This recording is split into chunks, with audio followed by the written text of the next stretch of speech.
You are listening to the Central Indiana Sports Report's Weekend Report, podcast number 235.1, our weekend update on high school, college, and professional sports news in Central Indiana with a little bit of major national sports news, anything that may be of interest to Central Indiana sports fans. You're listening to the Central Indiana Sports Report with your host, Greg Mengelt. Good morning, good afternoon, or good evening. Whenever you've chosen to listen to the Central Indiana Sports Report, we love it that you've made us part of your day. Today is April 14, 2025. It's a Monday. That makes it another day for the Central Indiana Sports Report. I'm your host, Greg Mengelt. I love Central Indiana sports. I am back today at Madison Grant High School, and producer Susie is in the control room at headquarters in Jeffersonville. Coming up, we have Pacers results in their regular season finale in Cleveland, the NBA playoff schedule, a thrilling Masters finish, a dominating performance at Long Beach, and lots of varsity and college baseball, softball, track and field, golf, tennis, and lacrosse. But first, this is the part of the podcast where I beg you to go to our YouTube page and subscribe. Pretty please. Also, we released our IndyCar report with Dave Chanley. We talked about Sunday's race in Long Beach.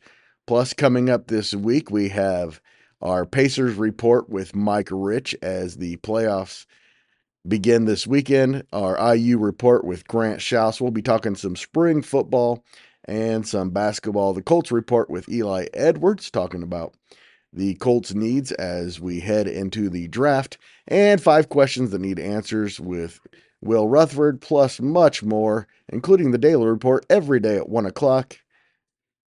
We have something for everybody. It was an historic day for the Indiana Pacers Sunday. The Pacers won their 50th game of the year for the first time in 11 years, and they had the league's largest comeback of the entire season on the last day of the year in a 126-118 double overtime win over Cleveland. The Pacers trailed by 29 points earlier in the game. Neither team played their starters much at all. Indiana's comeback was led by Quentin Jackson, Johnny Furphy, who had a couple of huge dunks, one in the fourth quarter and one in overtime, Tony Bradley, Enrique Freeman, and Ray J. Dennis. Jackson led the Pacers with 21 points. Indiana head coach Rick Carlisle said now it's time to turn their attention to the Milwaukee Bucks and the first round of the Eastern Conference playoffs. We've drawn an opponent that is playing at an extremely high level. We have, a couple of the best players in the world. And we're starting off at home, which is a different kind of challenge. And so this week, we're going to have to prepare for the kind of intensity that's necessary. Going to make a lot of appeals to our fans that Gainbridge Fieldhouse on game 1, game 2 has got to be the craziest place on the planet. Cleveland's Jalen Tyson led all scorers with 31 points. The East leading Cavs will open the playoffs against either Miami, Atlanta, Orlando, or Chicago. The Pacers and Bucks will kick off their playoffs Saturday in the Fieldhouse. It'll be the first playoff game of the year, and it's the only game of the series that's officially been scheduled so far. That game Saturday will be followed by games 1 between the Clippers and Nuggets at 3:30, Pistons and Knicks at 6, and the Timberwolves at the Lakers at 8:30. Sunday's games will not be set until the play-in games have been completed. The play-in games start Tuesday with the Hawks at Magic and the Grizzlies at the Golden State Warriors on TNT before Wednesday's Heat Bulls Mavs Kings doubleheader on ESPN. The final play-in games are scheduled for Friday night. Rory McIlroy won an epic Masters Championship Sunday at Augusta to complete his career Grand Slam and picking up his first green jacket. He's the 7th player ever to win at least once at all 4 Grand Slams. McIlroy had a big lead early in the day, lost the lead, then missed a putt on the 72nd that could have won the tournament in regulation, regrouped and beat Justin Rose in a playoff in his 17th Masters appearance. felt like I was trying to walk away from history at some point in the front or in the back nine. But I think now that I've been able to do it, I maybe didn't realize the burden that I'd been carrying all this time. I would show up here every year, and I'd put my positive hat on, and I'd go in with the right attitude, and I'd try to do the right things, and it never quite happened for me. And then I come back next year, and I do the same thing. And I just think time after time and year after year of doing that, that burden sort of builds up. And then when I finally was able to do it and get over the line and win, I think that emotion that you saw was just 14 years of coming here and not getting the job done and just feeling that burden each and every year. And it all just came out there on that last green. Andretti Racing's Kyle Kirkwood dominated the day at Sunday's 50th Long Beach Grand Prix. It was Kirkwood's second win at Long Beach in the last 3 years, and last year he finished second. He led 46 of the 90 laps in the second straight caution-free race in the series and held off two-time defending series champion and the winner of this year's first two races, Alex Palou. Yeah, I mean, what a great day. We controlled the race from practice, right? I mean, we felt like we were in control. Really good qualifying, amazing race, amazing strategy, but it was just execution all across the board is what won us that race here today. Because if Palou was in front, he would have beat us for sure. This was a track position race here today without any yellows, and I mean, hats off to the prefab Honda Andretti guys. Amazing job, and this is our coast-to-coast weekend with Andretti. Christian Lundgaard finished third, Felix Rosenqvist was fourth, and Will Power finished fifth. Noblesville's Connor Daly was 25th. The series will now take 3 weeks off before competing at the Barber Motorsports Park in Alabama on May 4th. To high school softball, Alexandria opened its season in style, beating Delta 20-0 Friday and Cowan 17-0 on Saturday. Over the weekend, Brinley Humphreys went 2-0 pitching. She threw 10 innings, allowed just 3 hits, and had 2 shutouts, 21 strikeouts, including a no-hitter against Cowan. She was also 6 for 7 at the plate with a couple of triples, a home run, 3 runs scored, and 5 RBIs. I think they would have won if she was the only player who shut up. Riley Thomas was 4 for 6 with a double, a triple, a home run, 6 runs, and 6 RBIs in the 2 games. Also, Daisy Bivens 6 for 8 with a double, 2 runs, and 4 RBIs. Kinley Webb was 6 for 7 with a double, a home run, 6 runs, and 5 RBIs. Stella Griffin had 5 RBIs against Cowan. Elwood opened its season with a 10-4 win over Maconaquah on Friday. Sandy Jordan got the win in her complete game performance. Addison Jones went 3 for 3 with a double and 2 runs. Emily Fawcett 2 for 4 with a double and 3 RBIs. And Taylor Hawk scored twice and drove 2 in. On Saturday, the Panthers fell to Yorktown. Emma Reynolds and Ava All both homered for the Tigers. All had 3 RBIs. Reynolds had 2. Olivia Jerriman was 3 for 4 with a double, 2 runs, and 2 RBIs. Tipton improved to 2-1 with a 24-10 win over Lafayette Central Catholic on Friday. Chastity Keelish, McKenna Comer, Chitlin Beach, and Lucy Nickham had 3 hits apiece. Nickham had 4 RBIs. Ella Lobeck homered and scored 4 times. S.J. Hill, Melanie Kirk, and Lacey Bittner each scored 3 times. Then on Saturday, top-ranked Western swept a doubleheader from the Blue Devils 13-0 and 10-0. Lucy George threw a complete game 2-hitter and struck out 15 in the first game. Kylie Miller threw a 4-hit shutout with 9 strikeouts in game 2. Jocelyn Jeffers had 8 RBIs on the day for the Panthers. Western is now 3-0, Tipton 2-3. Eastbrook split a pair of games on Saturday, beating Bremen 10-2 before a 6-4 loss to Lakeland. In the win over Bremen, Braylee McNutt was 2 for 4 with a double, 2 runs, and 2 RBIs. And in the loss to Lakeland, Olivia Pumroy and Gracie Elliott had 3 hits apiece. Pumroy had 2 doubles. Elliott scored twice. Avery Stevenson homered and drove in 2 runs. Eastbrook is now 3-2. Mississinawa split 2 games on Saturday, beating Lebanon 3-1 behind Lila Greer's complete game 5-hitter. She struck out 6. Before a heartbreaking 3-2 loss to Ben Davis in 8 innings, Charlie Ballage threw 8 innings, allowed 7 hits, 2 earned runs, and 5 strikeouts. Jenna Kaus drove in 4 of the team's 5 runs on the day, including a game-tying 2 RBI double in the 7th against Ben Davis. Hamilton Heights beat Taylor 16-4 on Friday and McConaughey 13-2 on Saturday. In the win over McConaughey, Heather Crace threw 6 innings, allowed 6 hits, just 1 earned run, and struck out 6. In the 16-4 to win over Taylor on Friday, the Huskies led 4-0 at the end of the first, 9-0 at the end of the second, and 15-0 at the end of the third. Cameron Roten went 6 for 7 with 2 doubles, a triple, 7 runs, and 5 RBIs on the day. Hamilton Heights is now 3-2 and has won 3 in a row. Pendleton Heights had a big day at the Horseshoe Classic, beating Franklin Central 10-9 and Jennings County 11-1 to win the tournament.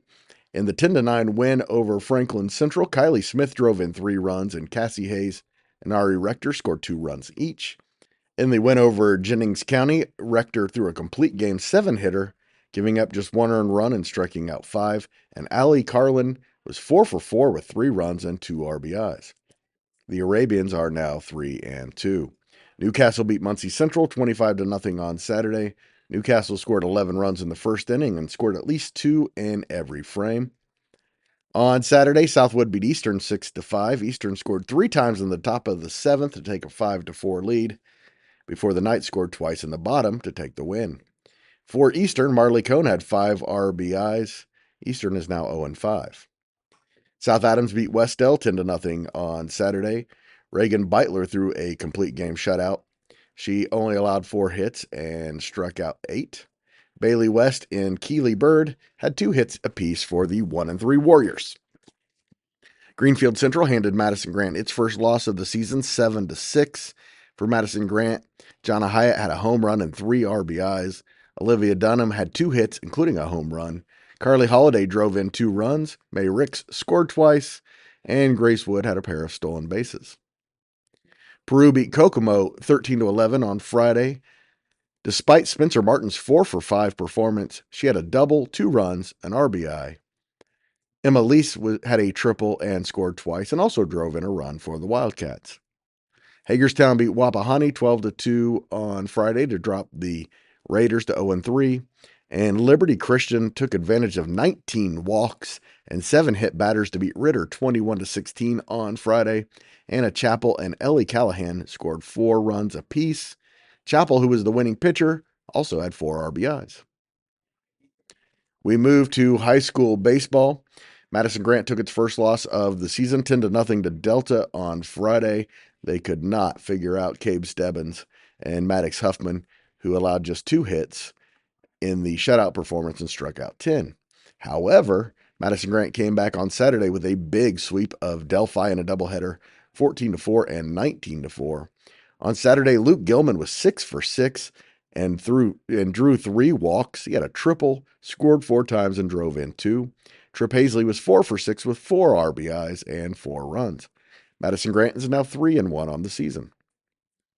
Alexandria is also 3-1 after splitting a pair with Monroe Central. Alexandria won Game 1 9-8 behind a 3 for 4 performance from Trevor Martin.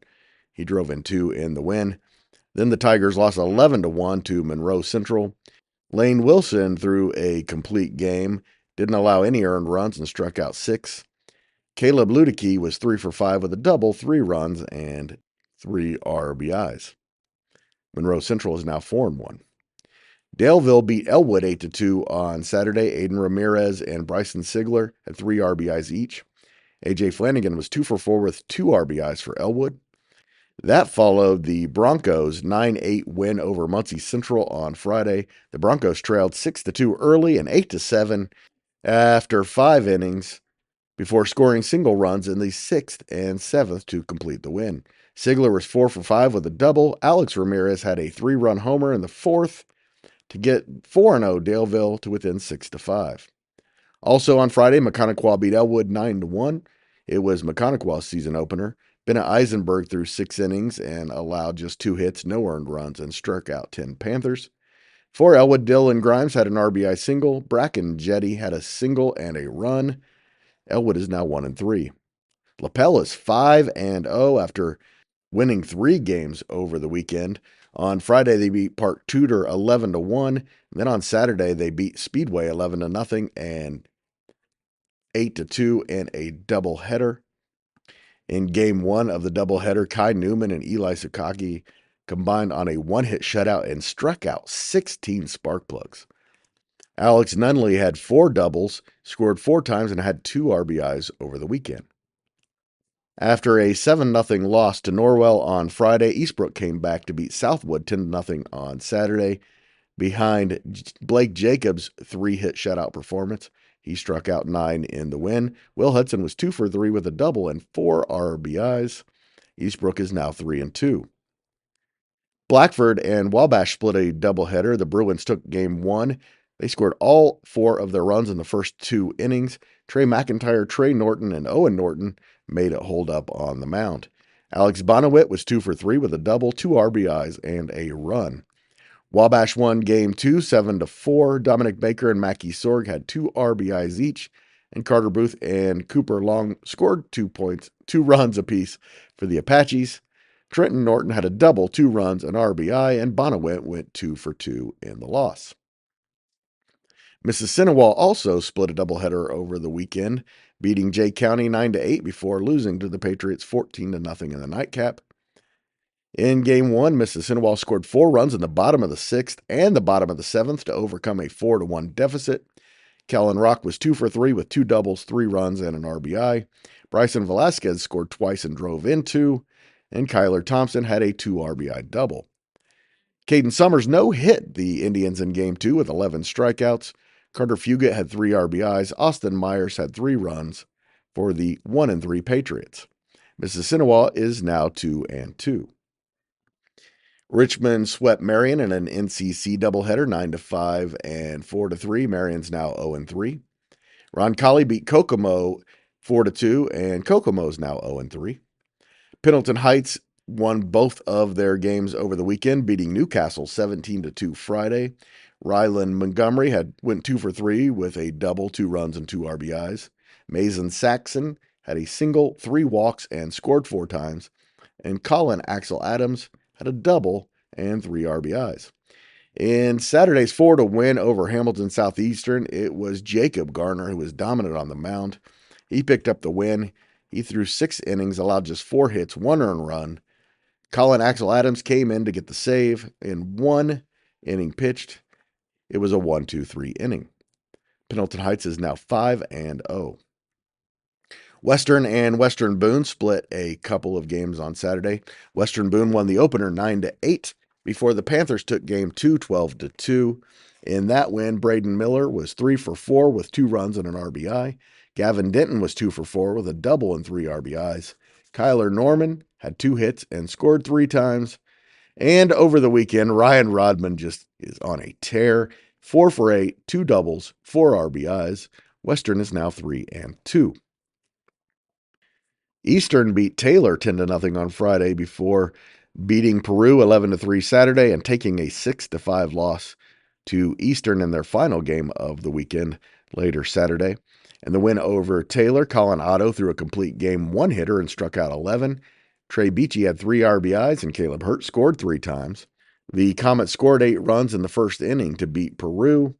And Rochester scored 2 runs in the 7th to beat the Comets, ending their 3-game winning streak.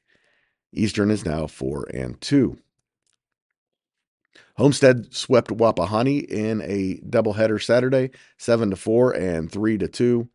In Game 1, Quentin James had 2 hits and an RBI, and Kaysen Purdue had a hit and an RBI for Wapahani. On the day, Purdue had 3 hits, 3 RBIs, plus he took the win in Game 2 by throwing 5 innings, allowing just 3 hits, no earned runs, and striking out 6. Wapahani is now 1-3. On Saturday, Yorktown beat Connorsville 9-3. Caden Crooms was 2 for 4 with a home run, 2 runs, and 3 RBIs. Southern Wells beat West Dell 23-3. The Raiders scored 8 runs in the first. Grayson Mealy, Tyler Summers, and Luke Woodyard had an RBI apiece for West Dell. Hagerstown beat Burris 23-0 by scoring 13 runs in the first inning. Oak Hill trailed Anderson 4-1 before scoring 4 times in the 6th for the win on Friday. Also Friday, Liberty Christian beat Anderson Prep 13-5. Caleb Greenlee had a double, 2 runs and 2 RBIs, and Malachi Castor 2 hits and 2 runs for 1-1 Liberty. Christian Moore had a triple, 2 runs, and an RBI for 0-1 APA. Northwestern recovered from an 8-1 loss to Rossville on Friday to beat Bluffton and South Adams in a split doubleheader on Saturday. They beat Bluffton 7-1 and Adams Central 10-7. And Cowan beat Tri 20-1 on Friday. Thomas Brooks threw a no-hitter. He struck out 12. Luke Garrett had a double and 5 RBIs and scored 4 times. As well as throwing the no-hitter, Brooks scored 4 runs. Now we move to a little bit of high school golf. Noblesville won the Yorktown Invitational Saturday at TPC, followed by Carmel 9 strokes behind and Pendleton Heights in third with a round of 307. Mount Vernon's Elijah Lemon was the medalist with a 68. Noblesville's Drew Workley was second with a 69. Pendleton Heights had 4 golfers under 80. Vance Jarvis had a 75, Hayden Fox a 76, Zach Zeller a 77, and Ryan Davis a 79. For Eastbrook, which shot a team score of 323, Aaron Folda shot a 73, and Landon Tropf a 77. Tipton shot a 338 as a team, and they were led by Preston Lancaster 73 and Calvin Condict 75. Delta shot a 348, led by Matt Boyles 83, and Muncie Central shot 517, led by Brody Zix 126. On the track, Mississinawa won the Boys Wapahani Relays Championship Saturday in Selma. Wapahani was second. Mississinawa's winners were William Kaus took the shot put and discus. Andres Campos won the 100 and was part of a couple of relay championships. For Wapahani, Mason Tomboni won the 1600 with Caleb Aber second. The Raiders also won the 4x800 relay, the distance medley relay, and the 4x400 relay. Tomboni won 3 times. Jay County beat Winchester to win the girls Wapahani relays title. The host Raiders were third, Mississinawa 5th, and Blackford 7th.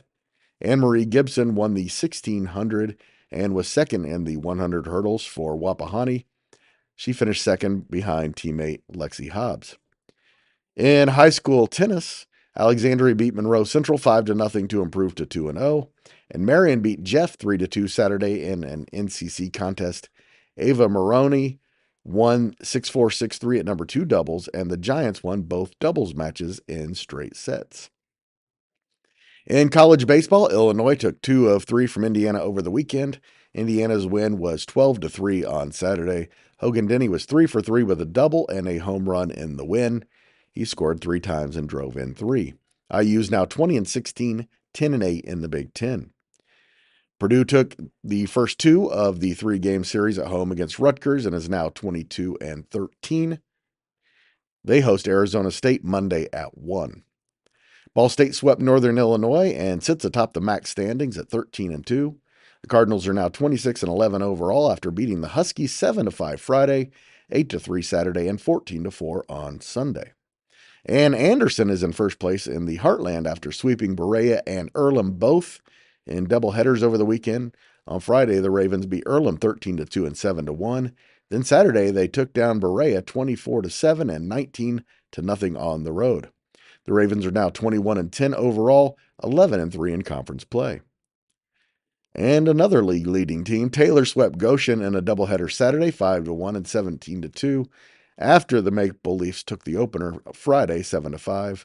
The 10th ranked Trojans are now 33-8, 24-4 in the Crossroads.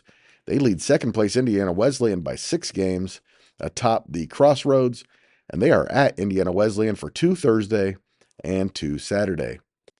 Indiana Wesleyan was swept at Mount Vernon Nazarene 1-0 in Game 1 in 13 innings, a game that started Friday and ended Saturday. Also Saturday, what became a triple header, Mount Vernon completed the sweep 11-6 and 4-3.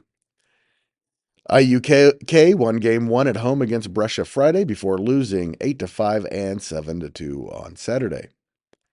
In college softball, Wisconsin won 2 out of 3 from IU, winning Friday 6-5 and Sunday 10-5. The Hoosiers won Saturday's game 14-1 behind Allie Van Brandt's 5 RBIs and Avery Parker's 4. Anderson went 1-3 over the weekend, going 1-1 against Earlham and Richmond and 0-2 against Mount St. Joseph and Anderson. The Ravens are now 7-13. Indiana Wesleyan went 4-0 over the weekend to stay even with Marion atop the Crossroads League standings. Wildcats and Knights are both 29-5 and 19-3 in the conference. Wildcats swept Bethel Friday 10-0 and 12-1 before taking both at Grace Saturday 12-4 and 14-1. Big doubleheader Monday as Indiana Wesleyan faces rival Taylor at 4 and 6 o'clock. Taylor split doubleheaders with Mount Vernon Nazarene and Spring Arbor over the weekend. On Friday, the Trojans won game 1 at home, 8-6, before a 6-4 loss against Mount Vernon Nazarene. Then they lost game 1 to Spring Arbor 2-1 before bouncing back for a 6-3 victory to end the weekend. In college track, Indiana Wesleyan's women won the Indiana Little State Championship in Marion, edging Taylor by 9 points and Indiana Tech by 10.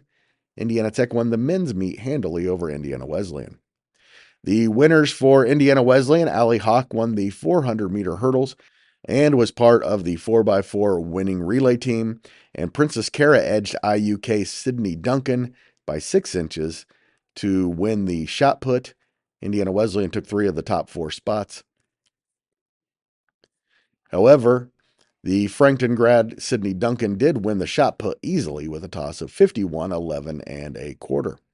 Taylor's winners were Janie Halterman in the 10,000, Kiana Seifert in the triple jump, Noelle Vanderwall in the 1,500, and Abigail Mays in the 800. Freshman Trenton Sweet from Oak Hill was the winner for Indiana Wesleyan in the 1,500. Taylor's 2 winners were Jared Stady in the 3,000 steeplechase and Ryan Hannock in the 5,000. Ball State's Alana Springer won 3 times in this weekend's We Fly Challenge in Muncie. She won the 100 and 200 and teamed with Mariah Johnson, Jenna Oriani, Kylie Marshall to win the 4x100 relay. Ball State also went 1, 2, 3, 4 in the women's triple jump, led by McKenna Sinodi. And now you know everything we know about Central Indiana sports.